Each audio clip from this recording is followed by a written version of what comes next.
Thank you, Tiziana. Good morning, everyone, ladies and gentlemen, distinguished guests.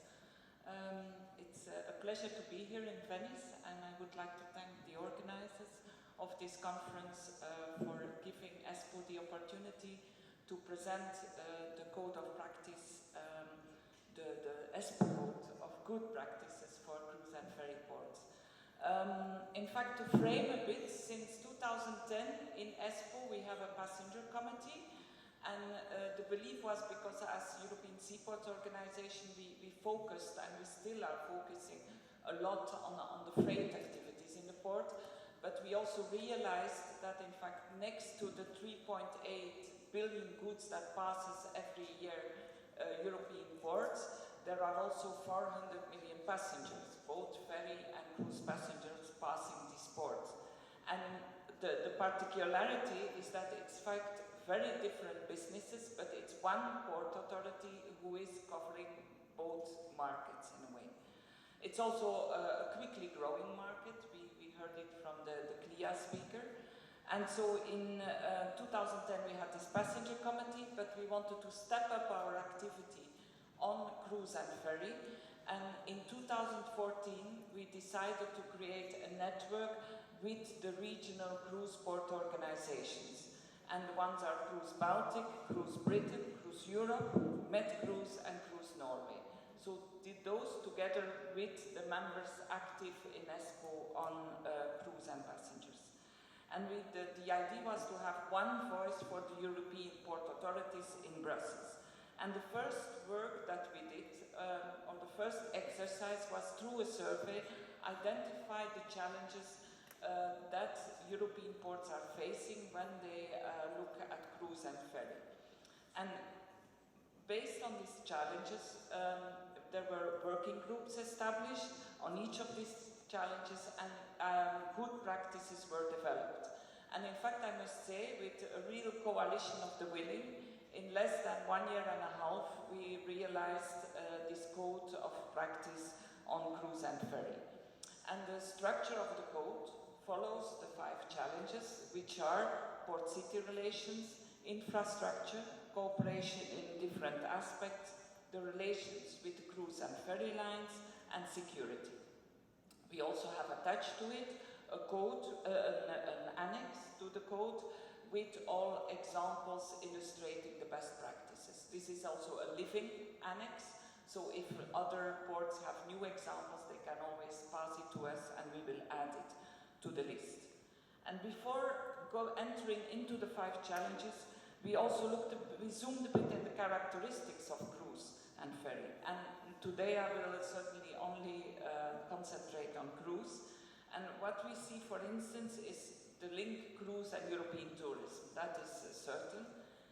What we also noted is that the passengers, how the passengers are counted in the cruise sector, is very different than how containers are counted, in fact, because it's not only in the cruise sector, they only, in fact, Eurostat is counting the turnaround passengers, the passengers going on a cruise, but is not counting the passengers that are embarking and disembarking at each transit port.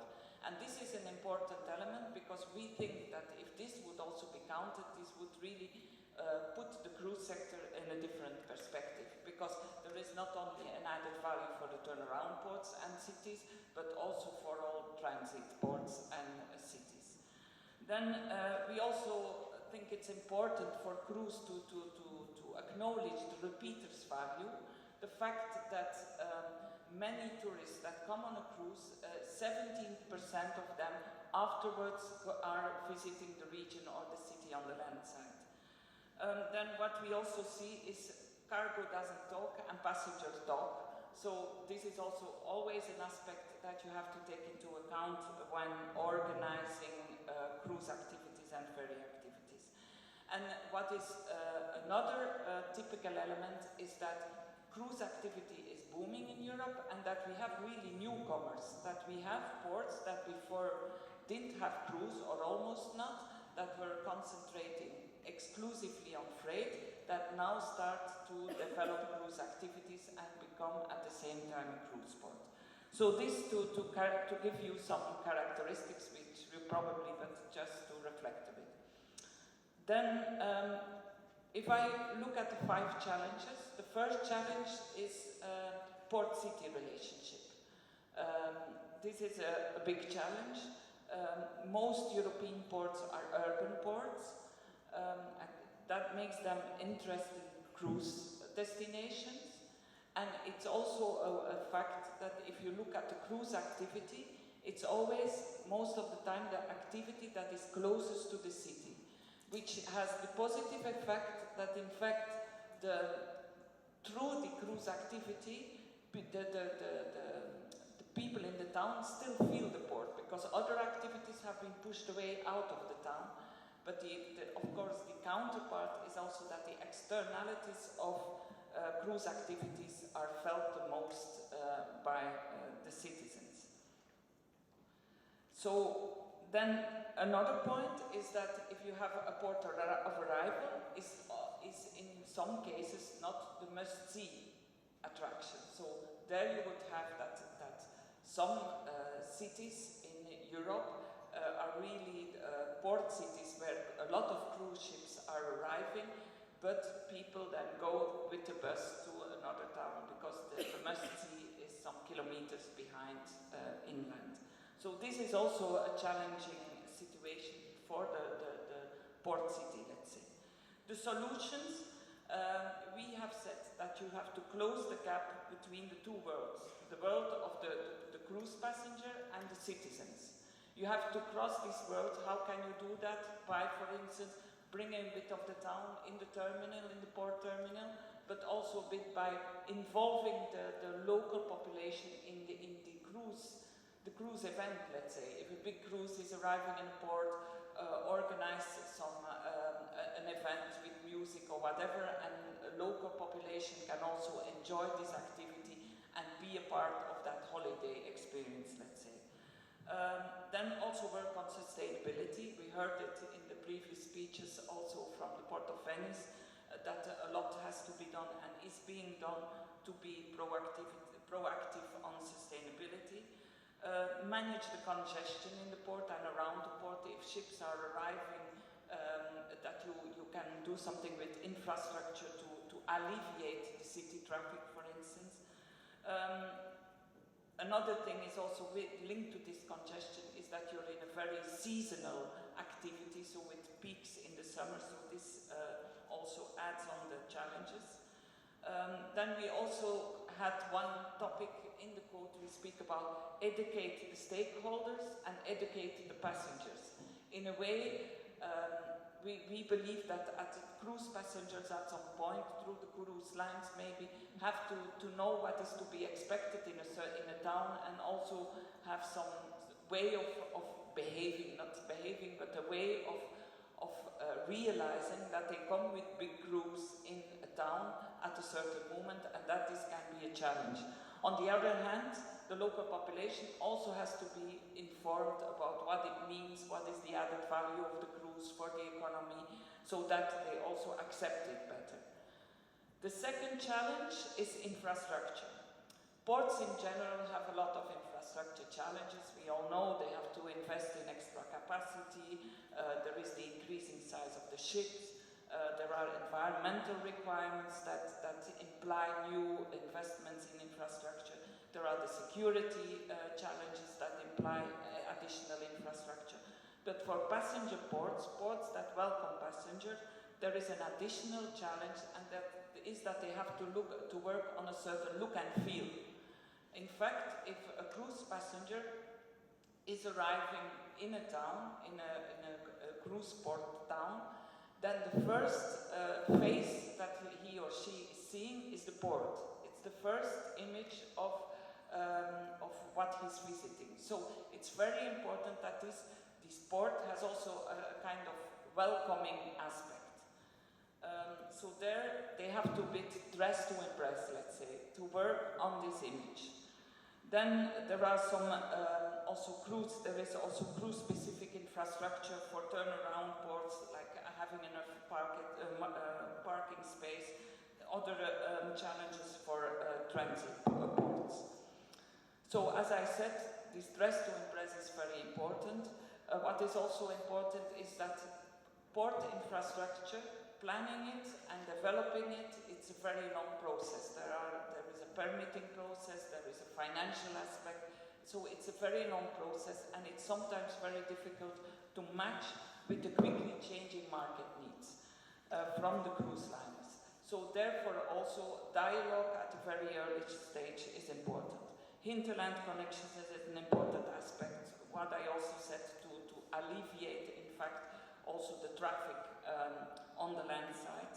Greening infrastructure, this is very important, and in that aspect, to develop green infrastructure, it is important that there is a constant dialogue with the users and with the stakeholders to know if they will use this infrastructure and what they want, and because if it's not used, you're not greening, so it's a big investment as well for the port, so this is very important.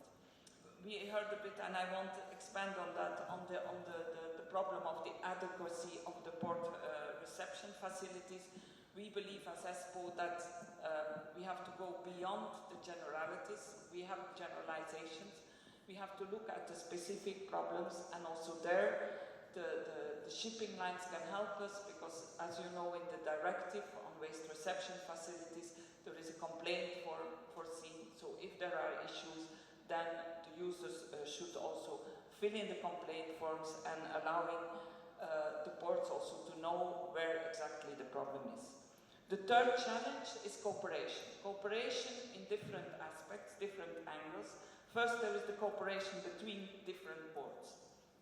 Even if the neighboring ports can be competitors for a same call, it's important that they work together to promote the area, to brand the region, to improve also the service, and it can also be a way to address congestion issues. So the one can alleviate the congestion in another port. So therefore it's important that also the ports work together. Then cooperation between all the stakeholders in and around the port. They have to, this whole community should sit together, and there you in fact have to, we put it in the code, you have to indicate a champion, someone who is taking the lead in putting all these people together. Then another challenge is cooperation, freight and passengers in a port. How do you do this cohabitation? Also in developing infrastructure. Of course, the cruise people will want to have a nice spot, a nice place in the port to come with their ship, but then you also have sometimes the space is not that big, and sometimes you have freight activities next to it, so there can be a challenge. Then we also see that in cooperation there is a need for a healthy competition between ports, that it's not a lose-lose, but the real priority is to keep the cruise line in the region. So therefore we believe that is, you have really to work in a positive way together. The fourth challenge is then specifically the relation with cruise and ferry lines.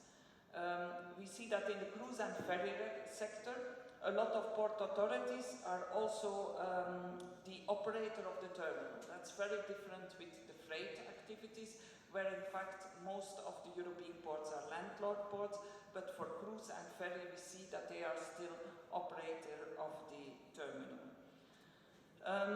We think that it's very important for cruise ports, it's very challenging, they can always win or lose a call, and this can have big consequences, because we all know the size of the ships is increasing a lot, so the market power ports are facing is also becoming bigger and bigger.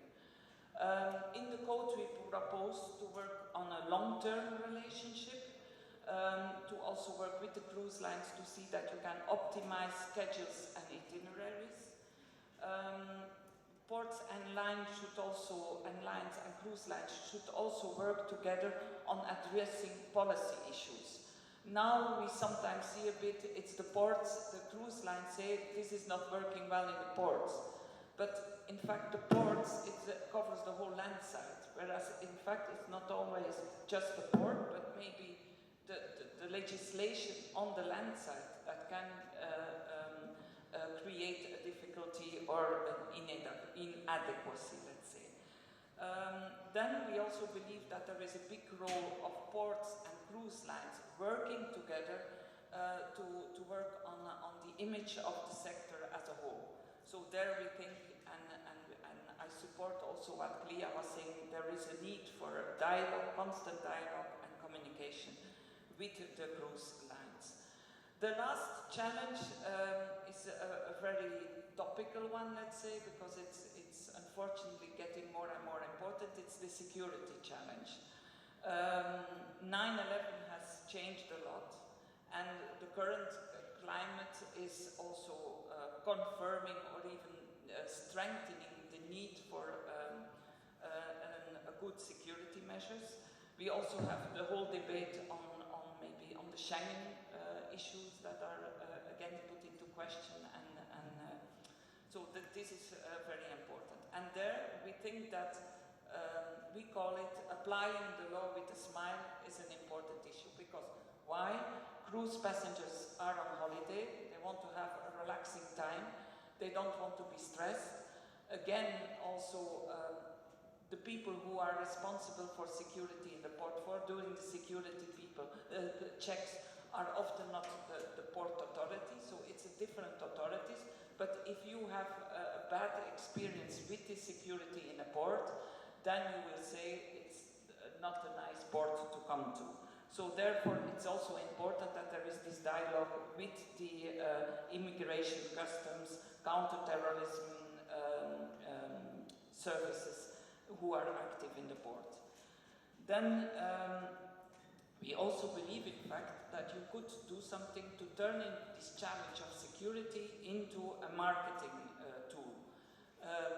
Having a very secure port can be also a marketing tool, and put passengers on a cruise holiday at ease. We also believe it's very important that the cruise lines are helping the ports also in communicating about the needs for security.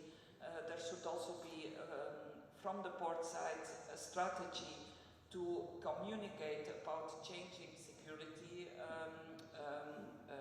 requirements, for instance, if there are extra checks and sudden, so that everything, that passengers are well informed, that everyone is well informed and takes it in a relaxed way.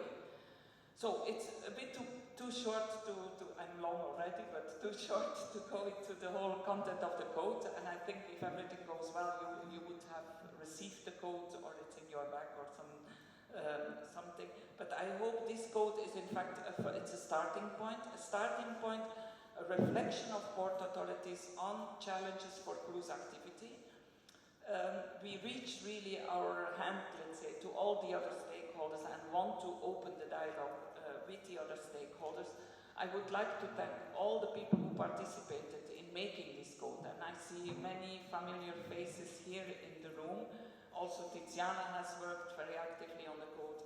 So we hope that it's really, this afternoon we have also a meeting with the network, that we can continue to develop and deepen a bit the work that we have done so far. So thank you.